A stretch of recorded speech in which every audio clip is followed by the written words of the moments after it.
अगर अलग अलग ग्रंथ अलग अलग बातें कहें, कोई कहे ब्रह्म शब्द है, कोई कहे नाद बिंदु है, कोई कहे कुंडलिनी है, तो साधक का दिमाग क्या करेगा?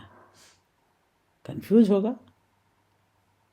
आज की वीडियो में हम वही कंफ्यूजन साफ करेंगे, क्योंकि विज्ञान भैरव तंत्र की शुरुआत 112 धारणाओं से पहले भैरवी के 8 प्रश्नों से होती है। नमस्कार साथियों, मैं सुदेश शर्मा फिर से आपका स्वागत करती हूँ अपने चैनल सुधि ज्ञान साधना पर। और आज हम डिस्कस करेंगे माता भैरवी ने जो प्रश्न भगवान शिव से पूछे थे, अर्थात भैरव से पूछे थे। क्यों पूछे थे? क्योंकि अलग अलग ग्रंथों में ब्रह्म का स्वरूप अलग अलग तरीके से बताया गया है, और यही डाइवर्सिटी जब क्लियर ना हो तो साधक के अंदर भ्रम बनता है। तो भैरवी कहती है, महादेव मुझे यह बतलाइए कि असली स्वरूप क्या है। आज हम सिर्फ 8 प्रश्नों को बहुत साफ भाषा में समझेंगे। पहला सवाल बहुत फेमस है, क्या ब्रह्म शब्द है? ये सवाल क्यों आया? क्योंकि कई परंपराएं कहती हैं सृष्टि की शुरुआत शब्द से होती है। यहाँ एक बहुत गहरा पॉइंट है, शब्द ब्रह्म का स्वरूप नहीं, ब्रह्म की अभिव्यक्ति हो सकता है। एक एग्जाम्पल है, आंख से हम सब कुछ देखते हैं, लेकिन आंख को देखने वाली शक्ति आंख से नहीं दिखती, क्योंकि उसी शक्ति से आंख देखती है। दूसरा प्रश्न है, क्या ब्रह्म 9 शक्तियों के रूप में प्रकट होता है? यानी 9 शक्ति ही ब्रह्म है? यहां भैरवी ये जानना चाहती है कि जो शक्ति रूप बताए गए हैं, क्या वही अंतिम सत्य है? तीसरा प्रश्न, क्या ब्रह्म त्रिशिरा भैरव जैसे किसी विशेष स्वरूप में समझा जाए? यानी क्या ब्रह्म की पहचान किसी खास फॉर्म या कंसेप्ट से होगी? चौथा प्रश्न, क्या ब्रह्म त्रिआत्मक शक्ति है, यानी परा अपरा और दोनों के मध्य का स्वरूप?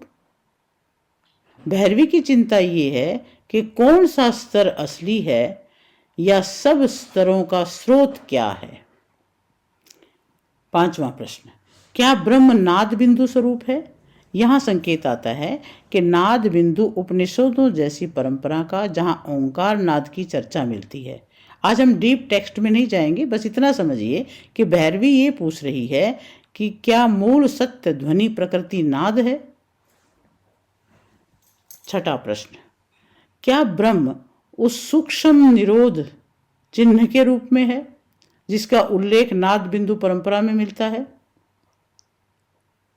ये बहुत टेक्निकल विषय है, इसका विस्तार हम अगले वीडियो में करेंगे ताकि गलत जानकारी न जाए। सातवां प्रश्न, क्या ब्रह्म कुंडलिनी है जो चक्रों के माध्यम से ऊपर उठती है? यानी जो लोग चक्र ऊर्जा के माध्यम से समझते हैं, क्या यही अंतिम सत्य है? आठवां और आखिरी प्रश्न, क्या ब्रह्म केवल शक्ति है, केवल ऊर्जा है? भैरवी यहां अल्टीमेट क्लैरिटी चाहती है कि क्या सत्य केवल एनर्जी है, या अब यहां पर प्रैक्टिकल बात समझिए। जब हम कहते हैं कि ब्रह्म का कोई स्वरूप नहीं, तो आम इंसान का मन पूछता है कि फिर समाधि किस पर लगाऊं? इसलिए प्रतीक, मूर्ति या रूप आते हैं। जैसे डेंजर का साइन हम खोपड़ी से पहचान लेते हैं, वैसे ही स्पिरिचुअल सिंबल मन को दिशा देते हैं। लेकिन याद रखें, प्रतीक लक्ष्य नहीं है, प्रतीक मार्ग है। तो आज का सार ये है कि भैरवी ने 8 सवाल इसलिए पूछे क्योंकि अलग अलग ग्रंथ अलग अलग स्वरूप बताते हैं, और भैरवी चाहती है एक अंतिम स्पष्ट उत्तर। अगर आप चाहते हैं कि अगले एपिसोड से हम 112 धारणाएं शुरू करें, तो कमेंट में लिखिए धारणा शुरू। और इस सीरीज को फॉलो करने के लिए चैनल को सब्सक्राइब कर लीजिए, क्योंकि आगे से कंटेंट और भी डीप होने वाला है। अगले एपिसोड में हम शुरू करेंगे पहली धारणाएं, और देखेंगे शिव ने सबसे पहले कौन सा डायरेक्ट डोर खोला है। ओम नमः शिवाय। जय श्री राम, जय श्री कृष्णा, हर हर महादेव।